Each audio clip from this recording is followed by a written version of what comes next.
Question number 12 ആണ് നമ്മൾ എന്ത് ചെയ്യാൻ പോകുന്നത് ചെയ്യുന്നുണ്ട്. ക്വസ്റ്റ്യൻ നമ്പർ 12 ചോദ്യം നോക്കാം. Identify the homoleptic complex with odd number of d electron in central metal എന്നാണ് ചോദിച്ചിട്ടുള്ളത്. അതായത് ഹോമോലിറ്റിക് കോംപ്ലക്സ് ആയിരിക്കണം, അതായത് സെയിം ടൈപ്പ് ഓഫ് ലിഗൻഡ് വരണം. അതുകൊണ്ട് തന്നെ ഏത് ഓപ്ഷൻ വരൂല, സി വരൂല എന്തായാലും.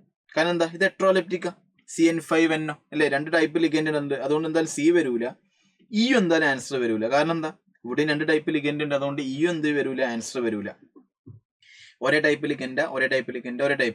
അപ്പൊ സിയും ഇയും വരൂല, സിയും വരൂല, ഇയും വരൂല. അപ്പൊ ഓപ്ഷൻ ഏതല്ല, 2 അല്ല 4 അല്ല. നമുക്ക് എന്ത് നോക്കാം, ഇനി നമുക്ക് ബി എന്ത് ചെയ്യാം. നിങ്ങൾ ഓപ്ഷൻ നോക്കുക, ഇവിടെ ബിയും ഡിയും ഉണ്ട്, ഇവിടെ എയും ബിയും ഡിയും ഉണ്ട്. പാകളെ മാറ്റം എ. അപ്പൊ എ വരുമെന്ന് മാത്രം ചെക്ക് ചെയ്താൽ മതി. ഇനി അപ്പൊ നിങ്ങൾ എ എന്ത് ചെയ്യാം, ഒന്ന് നമുക്ക് എന്ത് ചെയ്യാം, ചെയ്ത് നോക്കാം. Identify the homoleptic complex with odd number of d electron അല്ലേ. എടാ എഫിയുടെ ഓക്സിഡേഷൻ നമ്പർ ഒന്ന് കണ്ടുപിടിച്ചുകൂടെ. ഇവിടെ ടോട്ടൽ ചാർജ് 2- ആണ്. ഒരു ഓക്സിജൻ -2 അല്ലേ. അപ്പൊ 4 ഓക്സിജൻ -8 അല്ലേ. അപ്പൊ -8 -2 ആവണം എന്നുണ്ടെങ്കിൽ എഫിക്ക് എന്താണ്, +6 ആവണ്ടേ, +6 ആവണം.